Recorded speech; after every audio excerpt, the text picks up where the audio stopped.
4 lessons that I've learned being a dad for 4 weeks. Now, I've been a dad for 4 weeks, and my tenure hasn't been too long, but we had a baby girl on May 16th of 2025. Super exciting. One of the most life-changing experiences of my life. It's like you change instantly because your wife carries a baby for 9 months. You're just like, hey, I was kind of a part of it at the very beginning to kick this thing off, and then you're seeing your wife grow and everything, but you don't have the baby inside of you, and all of a sudden it's like, boom, she's here and everything changes. But I've learned 4 lessons in the 4 weeks of being a dad, and it's really helped in so many other aspects of life. And I can see how when you become a parent, when you become a dad, you just become a better individual if you really lock in and if you embrace all of the discomfort, all of the fun and everything. So I'm going to get right into it because I think that it's awesome. Number 1, audit the advice that you receive.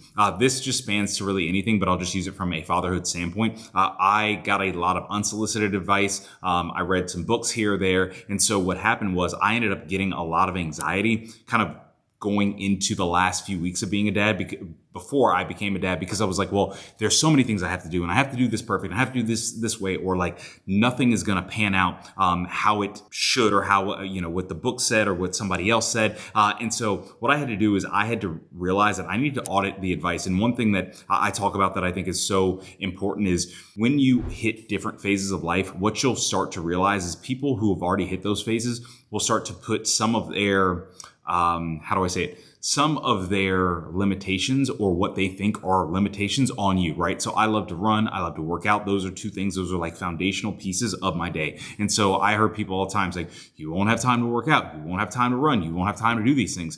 And some of those people, didn't mean any harm by it, but it was like, these are not foundational blocks of your life. So you're putting that on me, but I'm sitting here and I'm like looking at people that I'm inspired by who are dads, who are business owners, who are business builders, who are, far in their career and everything. And I've seen my dad do it where he's like, hey, this is a foundational piece of my day. I'm going to keep that in. I'm going to make time for it, even if I don't have a lot of, energy or whatever, but it's a foundational piece of my day. So what I did was I took that and I was like, wait, how do I keep the foundational pieces of my day while making sure that I show up and I'm super present and everything? So I had to audit some of that advice and be like, hey, I'm going to filter it through a different lens and say, hey, I appreciate it, but that's not what I'm going to do. And then I had to intake the advice or the things that I really wanted more of, and I wanted more out of my life, my marriage, my, fatherhood journey, that type of stuff. I hate using the word journey. I don't know why, but I just use it anyway. But those are the things that I really had to do, is just audit advice.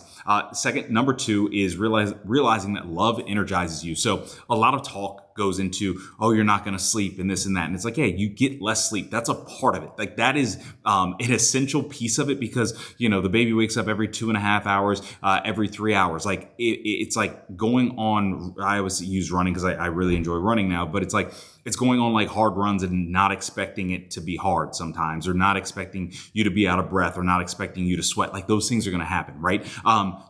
But the energy that you have when you enjoy something, when you're looking at, when I'm looking at my daughter, I'm like, oh, this is for an amazing reason. Like I'm so blessed with the opportunity to be tired in the middle of the night, to help change her diaper, to help with feeding, to, extend myself where in times where I used to have that more of selfish time or whatever, that I can now spend really pouring as much love into her, right? So it changes the way that you see things. And so what I originally thought was going to be like, oh man, just kind of walking like a zombie and blah, blah, blah. It's like, yeah, have I had days where I'm more tired than others? Yes, absolutely. But then it's all tied back to, well, I love her so much, and I love the life that we're building with my wife. And I love my family so much that this is actually energizing me. And it's energizing me because it's giving me purpose to other things that I'm doing. And it's also giving purpose to the tiredness that I have from time to time, right? So love energizes you. The third thing is I've learned to be a little bit more flexible. When you have a baby, things are just inflexible. We can try to get her on the perfect feeding schedule, napping schedule, and everything. But at the end of the day, sometimes she's just going to be fussy. Sometimes she's going to have a blowout when she has a blowout.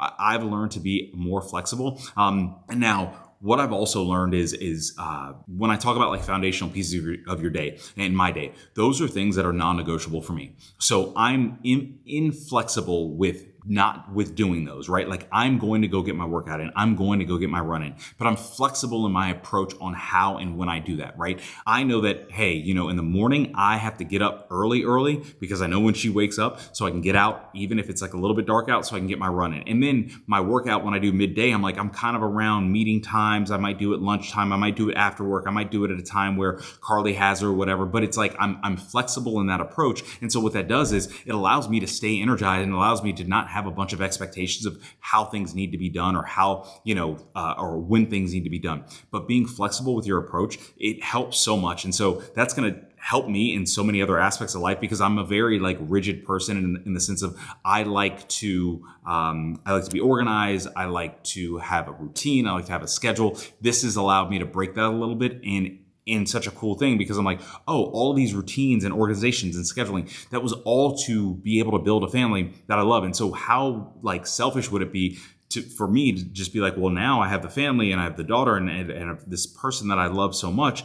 And now I still want to be rigid, flexible, and push her out when I did all of this and my wife and I worked so hard so that we were able to be afforded the opportunity to have a child, right? So being flexible. And number 4, teamwork matters. Who you are with, who you pick as a partner, that matters so much because Carly and I, it's like, I joke, in the middle of the night, we're just like a NASCAR pit crew where it's like, okay, yeah, we might be a little tired, but it's boom, boom, boom, spirits are high. We're singing songs, to our daughter.